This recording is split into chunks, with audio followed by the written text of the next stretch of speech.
So আরেকটা life update from Denmark. সেটা হচ্ছে যে আমি একটা অফিস শেষ করে একটা কাজে বেরোইছি, মানে বাজার সদাই করতে বেরোইছি। ওই দূরের দোকানটায় লাভবিয়ার্গ, সেখান থেকে মুরগি টুরগি কিনলাম। কিনে বের হওয়ার সাথে সাথে দেখি যে আমার চাকা পাংচার। তো সাথে এক্সট্রা টিউব ছিল, পাম্পারও ছিল, কিন্তু ছোট পাম্পার দিয়ে পাম্প দেওয়াটা ডিফিকাল্ট।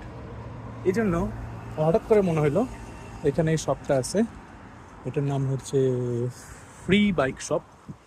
ওরা প্রতিটা শপের সামনে এরকম করে লুফট লুফট মানে হচ্ছে এয়ার, হাওয়া, এরকম একটা পাম্প দেওয়ার ব্যবস্থা করে রাখছে। সো আমি জাস্ট সিম্পলি আমার টিউবটা চেঞ্জ করে এদের এটা দিয়ে পাম্প দিয়ে দিলাম। So that is how you build a cycling friendly infrastructure. That's why I am love with this country. Another life update done. Ta-da!